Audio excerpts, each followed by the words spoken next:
Bonjour et bienvenue à The River. Nous nous retrouvons aujourd'hui pour ce podcast de Swiss Banking, le 4e en français, qui sera consacré au rôle des banques en tant qu'investisseurs. Mais plus qu'un simple investisseur, nous verrons comment une banque peut accompagner une entreprise tout au long de son développement. Pour traiter ce sujet, j'ai le plaisir d'accueillir M. Alexandre Wimesters, qui est le directeur des investissements pour la stratégie Plastic Circularity à la Banque Lombardier. Merci, bonjour. Et M. Florent Hérogel, qui est le co-directeur et le cofondateur de Bloom. Merci pour l'invitation. Avant de rentrer dans le vif du sujet, pouvez-vous, s'il vous plaît, vous présenter et expliquer votre rôle? Alors, bonjour, moi c'est Alexandre Wimesters. Comme vous pouvez entendre, je suis Canadien d'origine. Je suis ingénieur chimique issu de l'Université de McGill. Et en fait, ça fait plus de 20 ans que je suis en Europe. Après mon grad school à McGill, je suis venu en France, où j'ai travaillé 5 ans dans l'industrie, ce qui est, je pense, une expérience très pertinente sur le sujet qu'on va discuter aujourd'hui. Alors, j'ai passé 5 ans chez Air Liquide. Après, je suis passé côté investissement, où j'ai géré une poche d'investissement pour un fonds parisien qui s'appelle Truffaut Capital, dans tout ce qui est la sustainability, la durabilité. J'ai fait ça pendant 7 ans. Après, j'ai été entrepreneur, j'ai levé mon propre fonds. Et ça fait à peu près plus de 2 ans que je suis chez Lombardier Investment Managers, où je travaille dans la stratégie Plastic Circularity. Alors, c'est un fonds de private equity qui attaque en fait la problématique plastique. Et je pourrais en parler un peu plus tard. Mais voilà, on est un fonds très actif en essayant de résoudre des problèmes mondiaux, mais aussi à gérer un fonds, une stratégie et aussi, on espère, générer des plus-values pour nos investisseurs. Voilà. Très bien, je remercie vous, Monsieur Hérogel. Donc, me concernant, je viens de l'ouest de la France. Je suis arrivé en Suisse en 2010 pour faire un doctorat en chimie à l'École polytechnique fédérale de Zurich, où j'ai développé déjà des technologies en lien avec l'utilisation de molécules renouvelables.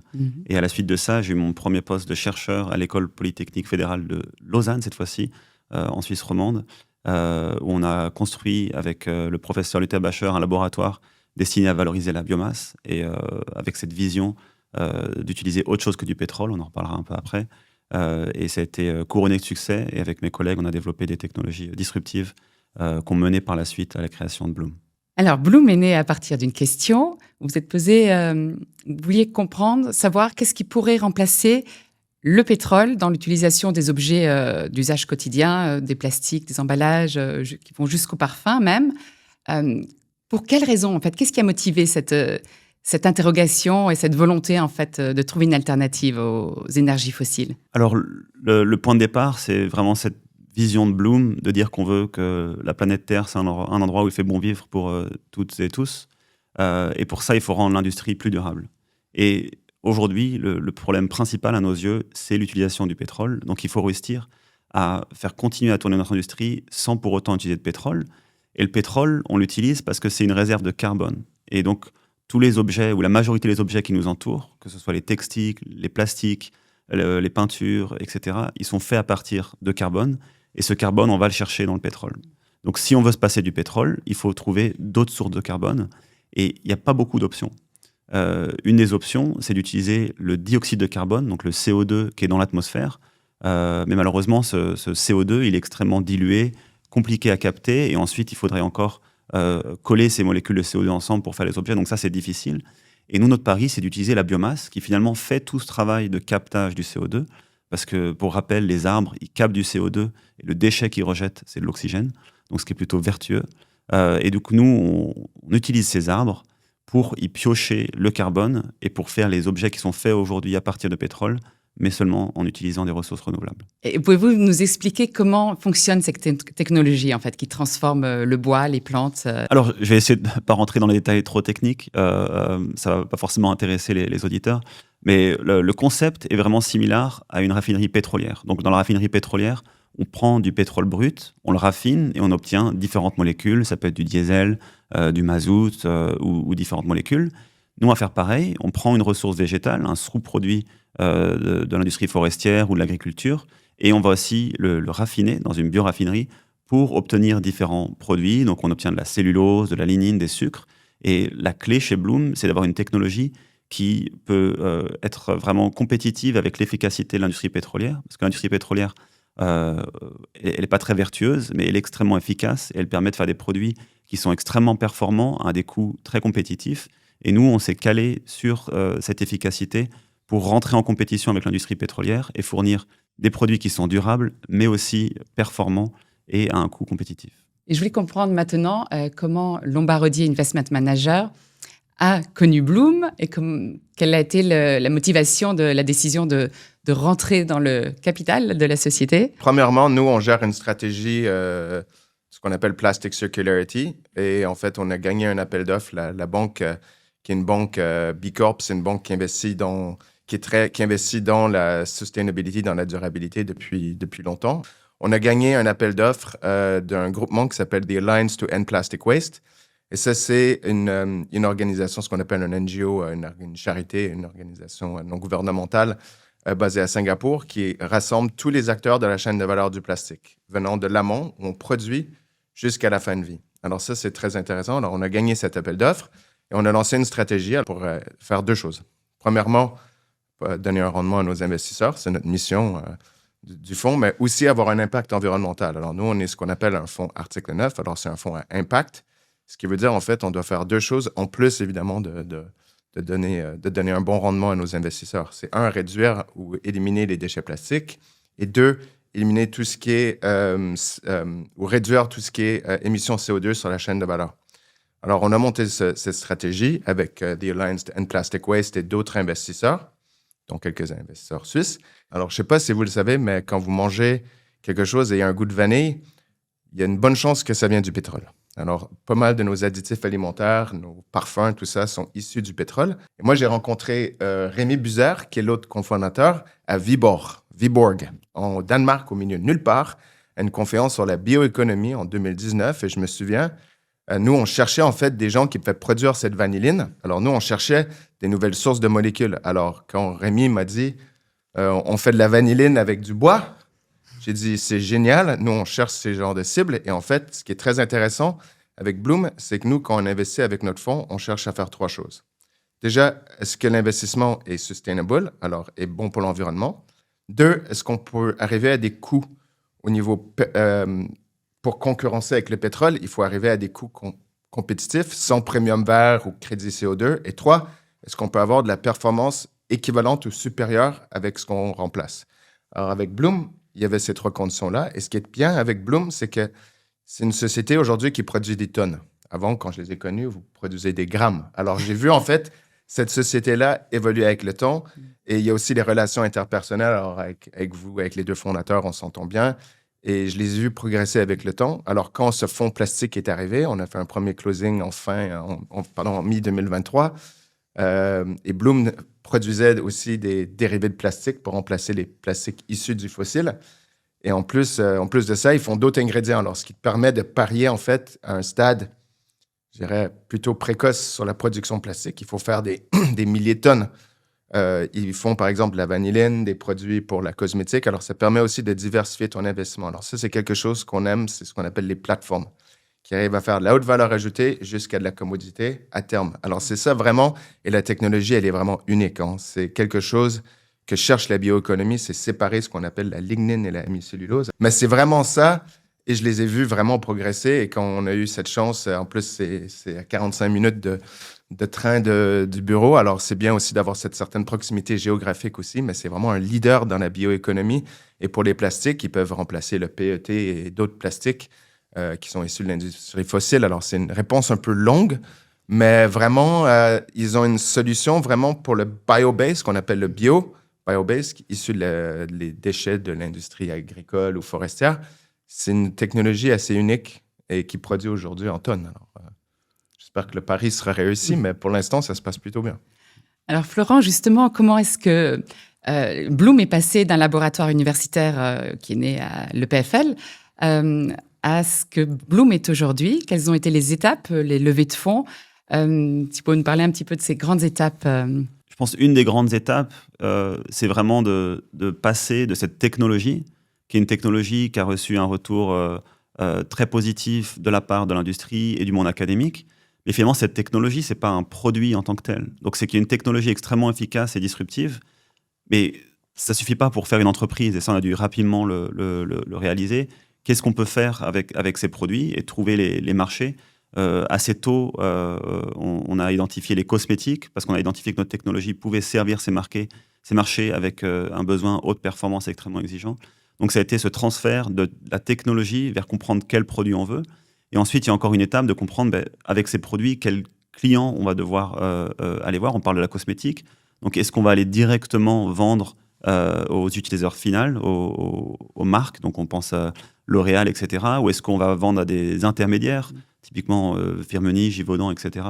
Donc, essayer de comprendre comment on se positionne dans la chaîne de valeur. Donc ça, c'était des étapes importantes. Et aujourd'hui, on est fiers d'avoir vraiment un positionnement extrêmement clair, une fois de plus, vraiment orienté vers la haute performance. Je parlais de l'industrie, de la raffinerie pétrolière. Son modèle d'affaires, c'est d'avoir un portefeuille diversifié, avec des gros volumes et peu de marge sur, par exemple, les carburants, mais avec une partie du portfolio, 10 à 20%, qui est orientée vers des produits à haute valeur pour dégager des marges. Et en termes de levée de fonds, la Suisse est un excellent écosystème. On a pu bénéficier très tôt, disons le premier million, c'était des subventions et des fonds pour transformer cette trouvaille scientifique en une entreprise. Et on a pu rapidement attirer des investisseurs de renom parce qu'il y a un potentiel énorme de vraiment transformer notre industrie. On a fait un premier tour de financement seed où on a déjà pu attirer le fonds d'investissement Breakthrough Energy Venture, qui est un fonds d'origine américaine, fondé par Bill Gates et quelques-uns de ses amis milliardaires. On a été d'ailleurs leur premier investissement en Europe. On a aussi reçu d'autres investissements et plus dernièrement, donc il y a 1 an, on a eu la chance de lever une série A de 13 millions de francs et c'est à ce moment-là que Lombardier Investment Managers ont pu rejoindre le capital de l'entreprise avec d'autres investisseurs comme ValQuest Partners qui sont bien établis dans l'industrie et aussi le family office de la famille Firmenich qui s'appelle Anais Venture. Et donc, comment cette collaboration entre Bloom, donc elle est née suite à cette levée de fonds, et ensuite comment elle s'est développée au fur et à mesure jusqu'à aujourd'hui, parce que c'est devenu en fait un partenariat, une collaboration. Dans notre métier, c'est important de suivre les sociétés parce que nous, on investit principalement dans ce qu'on appelle le scale-up. On investit dans des tonnes, on prend des parts minoritaires et on est surtout là pour essayer, tu sais, on est au conseil d'administration comme observateur et on est là vraiment pour les aider à grossir dans leurs différentes verticales, notamment évidemment le plastique. Alors, ce qu'on a fait, c'est qu'on a représenté à The Alliance to End Plastic Waste. On a 2 gros acteurs de la pétrochimie et dans les plastiques qui investit dans notre stratégie. Et eux, en fait, on les a fait visiter Bloom et ils ont potentiellement des collaborations à faire avec eux. C'est très important de parler à l'industrie parce que c'est eux qui ont tous les débouchés, qui ont le marché, qui ont la distribution. Et se positionner à côté des géants, c'est très compliqué. Alors, on les aide aussi à se positionner à côté des géants. Et ça, c'est vraiment quelque chose, je pense, qu'on apporte. Ils ont d'autres investisseurs, évidemment, aussi, comme ValQuest, qui sont très bons. Mais en tant que board, je dirais, c'est un des conseils d'administration les plus aptes et les plus complémentaires que j'ai jamais vus. Alors, ils sont très, très bien entourés. Et nous, on est là dans la distance. Tu vois, notre stratégie, c'est une stratégie qui a 10 ans. Alors, nous, autour de la table, on fait partie du syndicat d'investisseurs. On est très actifs et on les aide à progresser, mais aussi avec cette patience qui est assez nécessaire dans le secteur de la sustainability. LEIM siège au conseil d'administration de Bloom.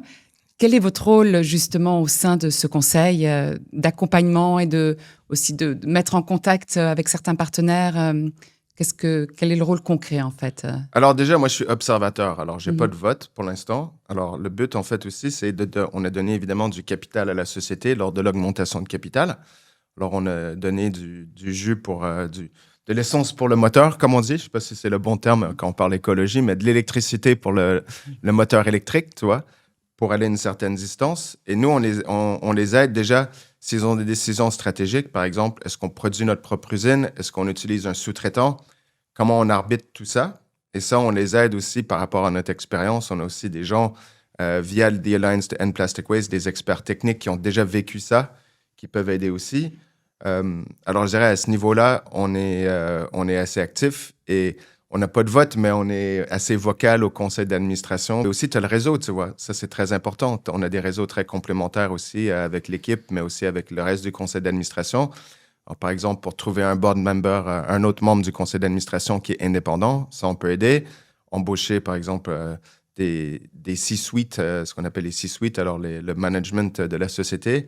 Ça, on aide aussi. On aide avec des relations aussi avec l'industrie. On est très proche de l'industrie, notamment avec l'Alliance. Alors, on les aide sur tout ça. Puis, évidemment, vous avez rencontré des gens aussi assez intéressants via LOIM. Alors, ouais, on fait vraiment le maximum avec Bloom. Et nous, c'est une société aussi qu'on va continuer à appuyer avec le temps. Et ça, c'est très important.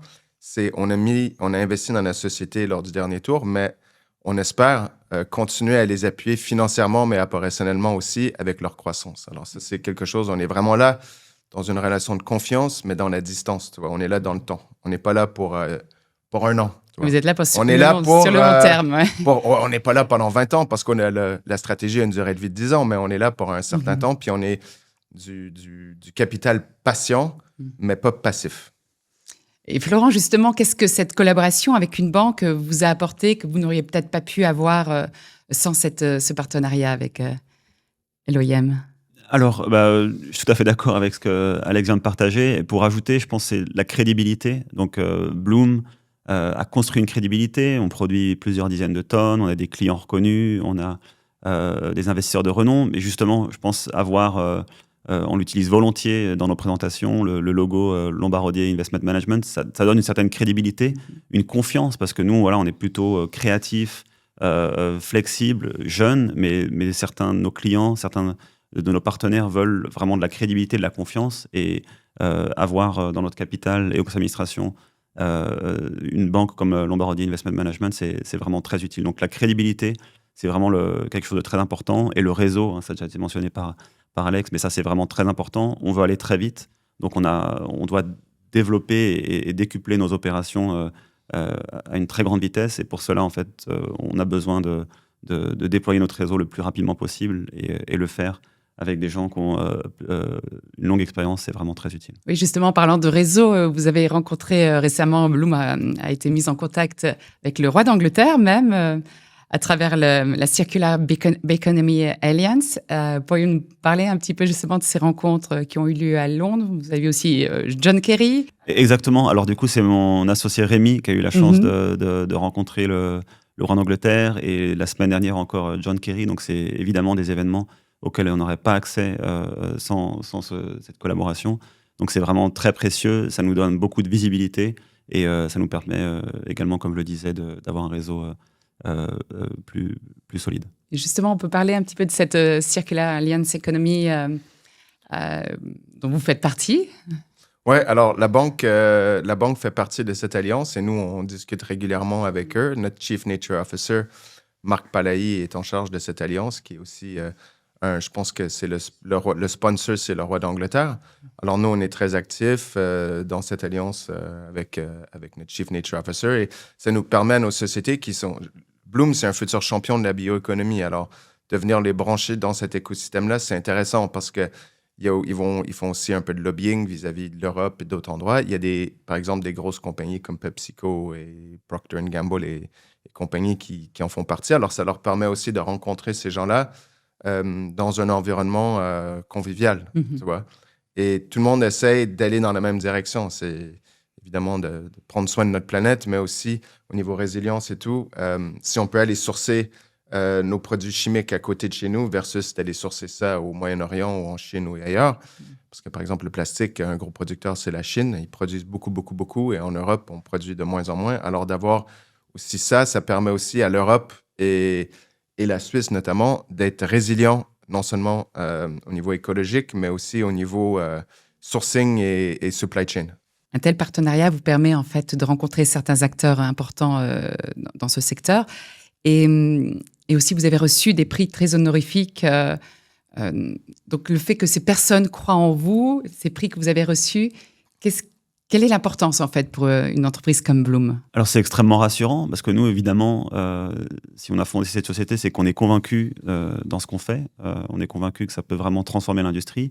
Et finalement, avoir le même constat de la part d'experts de l'industrie, pour effectuer ces investissements, il y a des due diligence, il y a vraiment des personnes qui ont étudié dans le plus grand détail chaque chose qu'on fait, que ce soit la technologie, les aspects financiers, les aspects commerciaux. Donc finalement, que ces personnes qui ont un regard expérimenté sur ce qu'on fait nous disent on est les meilleurs et ils veulent investir dans nous, ou les prix qu'on reçoit, c'est toujours des jurys qui ont regardé vraiment en détail ce qu'on fait. C'est extrêmement rassurant. Ça nous confirme on est dans la bonne direction et la solution qu'on apporte, elle est compétitive. Donc ça nous encourage et ça nous booste pour continuer dans la bonne direction. Et quels ont été les principaux défis auxquels vous avez aussi assisté, que vous avez dû surmonter, en fait? Alors, je pense que les défis, c'est les levées de fonds. C'est toujours une étape importante à franchir. Les marchés, et je pense peut-être Alex en parlera mieux que moi, mais les marchés en 2025, 2026 ne sont pas extrêmement friands des investissements risqués. Donc nous, voilà, on a beaucoup travaillé, mais on a aussi beaucoup de chance, on doit le reconnaître, d'avoir pu clôturer ce tour d'investissement dans d'excellentes conditions. Donc voilà, le tour d'investissement, c'est toujours une étape très importante. Mais finalement, le tour d'investissement, c'est aussi le résultat d'un travail commercial et technologique pour être prêt et avoir la maturité, avoir le point d'inflexion nécessaire pour montrer aux investisseurs, notamment aussi aux gens qui nous suivent depuis longtemps, comme Alex, voilà, s'il nous connaît depuis 5 ans, on ne peut pas lui présenter le même pitch deck tous les ans. Il faut évidemment qu'il y ait des résultats et qu'il y ait des progrès. Donc voilà, ça vient conclure des efforts et des progrès consentis par l'entreprise. Vous souhaitez ajouter quelque chose? Mais déjà, vous l'avez fait avec brio. On est très content d'avoir rejoint ce tour de table. Et je pense qu'il y a d'autres challenges aussi, tu vois. Nous, on peut faire tous les Excel qu'on veut, tous les PowerPoint qu'on veut, mais finalement, ce qui compte, c'est les êtres humains qui exécutent et qui portent la stratégie. Ouais. Et dans le cas de Bloom, je pense que moi personnellement, en tant qu'investisseur, le regard sur l'humain est très important.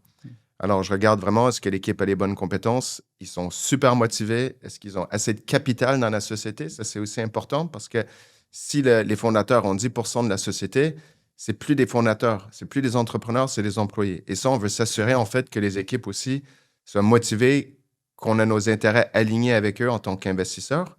Eux aussi, évidemment, ils font ça pour l'écologie, mais je pense aussi que vous faites ça aussi pour potentiellement gagner de l'argent plus tard, tu vois, et avoir un patrimoine. Alors, c'est important aussi de les accompagner. Et je pense que de passer d'une équipe petite qui grossit, qui vient plus d'un milieu académique et on passe à l'industrie, il faut rajouter des compétences qui viennent de l'industrie. Alors, d'embaucher des gens peut-être un peu plus seniors pour prendre des postes, ça aussi, et essayer de faire un mix entre la jeunesse et la motivation avec l'expérience de l'industrie, tu vois, et je pense que ça, c'est un challenge qu'ils ont, je pense pour l'instant, ça se passe bien.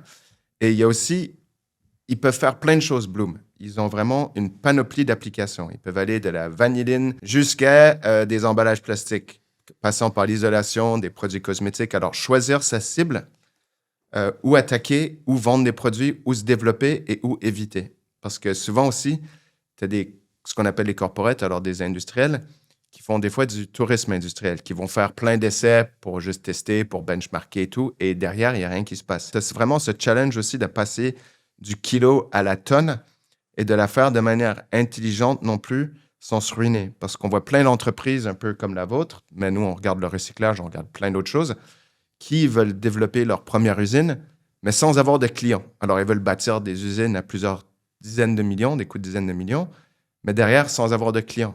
Alors ça, on a vu ça 1000 fois, c'est vraiment la recette à éviter. Alors c'est pour ça que nous, on y va progressivement dans des marchés à très haute valeur ajoutée jusqu'à la commodité, mais en étant patient et sélectif, ça te permet vraiment, on va dire, de ne pas brûler ses ailes. Et je pense que ça, c'est quelque chose que la société fait plutôt bien. Donc, que peut attendre une entreprise comme Bloom de la part d'une banque, en plus de tout ce dont nous avons parlé?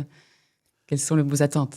Je pense donc le conseil, l'expertise, on a mentionné, le réseau, la visibilité, la crédibilité, je pense que ça résume bien les choses. Je ne sais pas si Alex, j'oublie quelque chose. Je pense que nous, en fait, on est une banque qui croit dans tout ce qui est sustainability depuis des années. On est une des premières à être B Corp. Alors déjà, tu vois, B Corp, c'est pas facile à avoir pour une banque. Alors, il y a aussi, je dirais, cette continuité et cette stabilité qui... Aujourd'hui, dans le marché de la durabilité, il y a plein d'acteurs qui viennent et qui partent. Je pense que Lombard Odier, Investment Managers et la banque en général, est quelqu'un de stable et qui a le même message depuis longtemps. Et je pense que ça rajoute une couche de crédibilité pour dire, ces gars-là, ils font ça depuis X années versus quelqu'un qui est là depuis 6 mois. Alors, je pense que ça, c'est aussi très important. En parlant de crédibilité et de confiance, justement, le moniteur bancaire 2025, réalisé sous mandat de l'ASB, montre que la part de la population considérant les banques en tant que soutien aux innovations écologiques a reculé de 80 à 55% au cours des 3 dernières années. Donc, en parallèle, il existe des exemples concrets, comme le vôtre, qui démontrent exactement le contraire. Dans quelle mesure ce type de financement est-il réellement répandu ? Pourquoi, selon vous, il y a un décalage, en fait, entre la perception de la réalité et au sein de la population et par rapport à ce qui se passe réellement? Moi, je peux commencer du côté client. C'est une réalité. La durabilité ne se vend pas, en fait. C'est pas un argument. Donc, nos clients n'achètent pas nos produits parce qu'ils sont durables. Ce qu'ils viennent chercher chez Bloom, c'est de la performance, de la haute performance, qui est au moins équivalente à la performance des produits pétrobasés actuels, et des prix compétitifs, c'est-à-dire qu'il faut faire un prix qui est équivalent au pétrobasé. Donc, on a la performance, on a le prix, et on est durable, en fait. Finalement, c'est juste quelque chose qu'il faut avoir, mais c'est pas suffisant. Donc, si on vient en disant qu'on est durable, mais que la qualité est moins bonne et qu'il faut payer plus cher, ça ne fonctionne pas. Donc, finalement, ça reflète les statistiques que vous avez mentionnées, c'est que la durabilité, en tant que telle, ne suffit pas à vendre. Il faut aussi avoir la performance et le prix. Et nous allons parler maintenant du futur, de l'avenir. Quelles sont les prochaines étapes clés pour Bloom ? Alors, comme on le disait au niveau investissement, les étapes sont dictées par la maturité commerciale. Aujourd'hui, on a la chance de produire avec un partenaire qui s'appelle Speichim, qui fait partie du groupe Séché en France.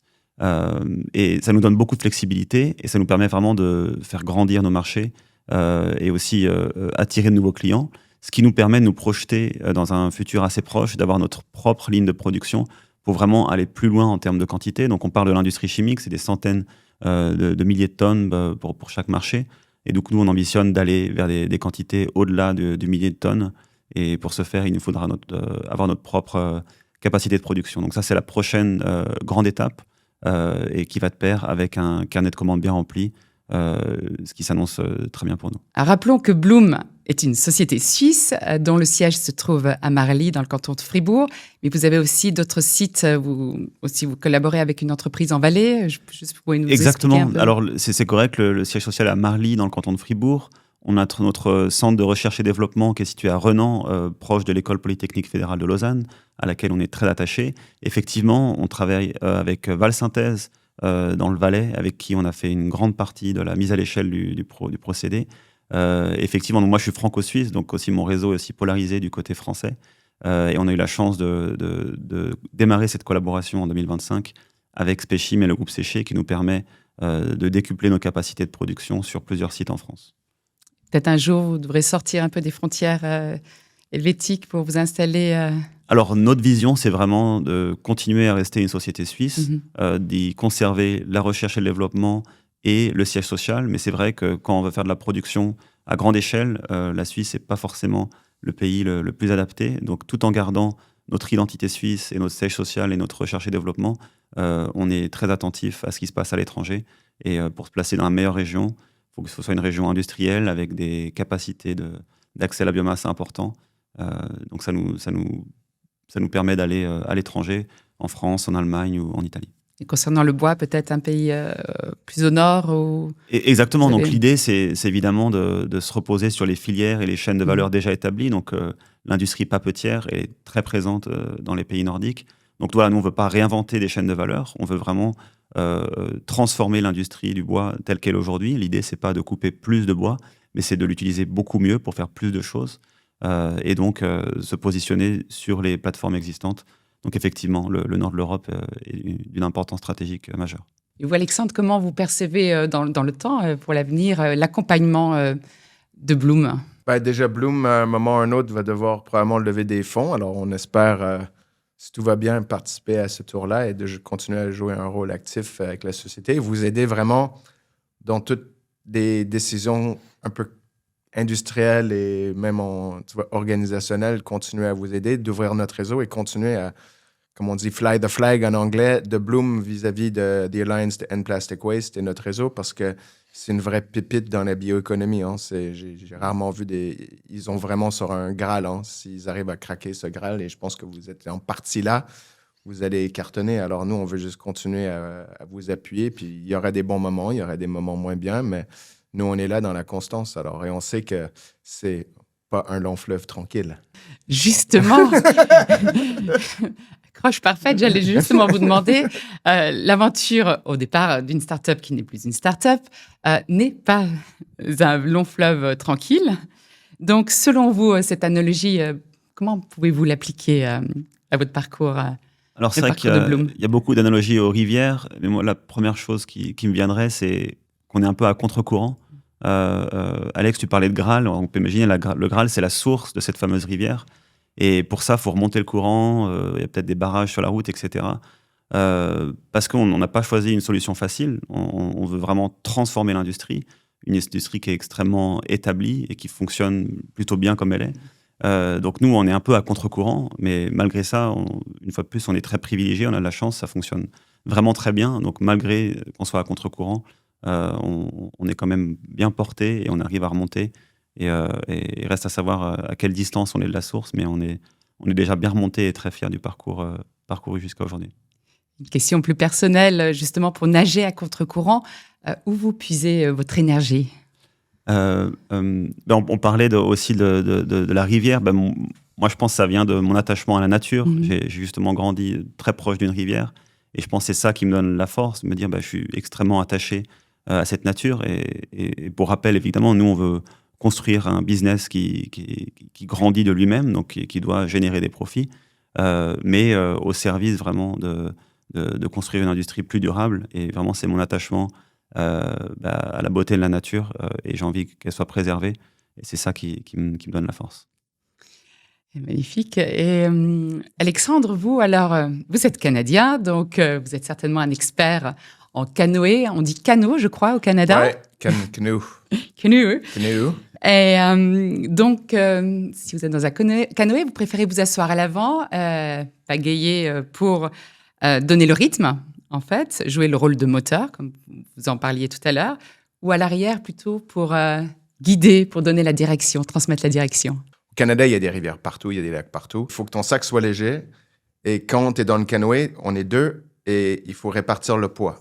Là, c'est technique. Moi, je suis plutôt en arrière. Je suis bon, il faut pagayer, mais aussi, je suis assez bon à tout ce qui est navigation avec c'est quoi, le oar? Alors, c'est quoi, la pagaille? La pagaille, ouais. La pagaille, avec la pagaille.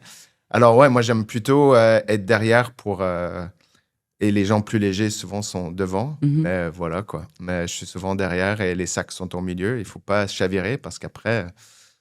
qui est certes, quand on a les sacs et on doit dormir dans la forêt après, tu as intérêt que ton sac soit sèche, quoi. Ce rôle à l'arrière, en fait, donc de transmettre la direction, vous pouvez l'appliquer aussi à votre vie professionnelle, c'est... Ouais, on peut. Ouais, des fois, il faut laisser le courant. Des fois, il faut aller contre le courant. Des fois, il faut laisser le courant aller. Et ouais, moi, je suis dans notre équipe. Ouais, je pense qu'on est une bonne équipe. Chacun a son rôle et des fois, je lead, des fois, j'écoute. Ça dépend vraiment de la situation, mais en général, ouais, j'ai 45 ans. J'ai pas mal d'expérience. Alors, si je peux rendre service à la banque avec mon expérience, je le fais. Mais ça dépend vraiment de la situation. J'aimerais savoir si un conseil qu'on vous a prodigué au cours de votre carrière est un conseil marquant qui pourrait être utile aussi pour les personnes qui nous écoutent. Vous avez, Florent, vous, quelque chose en tête? Ouais, volontiers. Sur une question d'équilibre, donc je pense qu'il faut être extrêmement attentif aux conseils qu'on reçoit de nos investisseurs, des board members. Et il faut être à l'écoute, mais aussi, il faut être aussi serein dans ses convictions. Quand on est fondateur d'une société, on est le plus à même, ou les plus à même pour savoir où on va emmener cette société. On en connaît vraiment tous les rouages, donc il faut aussi avoir une forte conviction et avoir de l'assurance dans ce qu'on fait, dans ce qu'on propose. Donc trouver cet équilibre, écouter, mais quand même être sûr de soi. Donc garder la direction qu'on vous a fixée, en fait. Encore merci Florent et merci Alexandre pour ce passionnant éclairage concernant le financement et l'accompagnement d'une entreprise. Mon nom est Kadriel et je vous remercie pour votre écoute et je me réjouis de vous retrouver pour le prochain podcast. À bientôt. Merci beaucoup.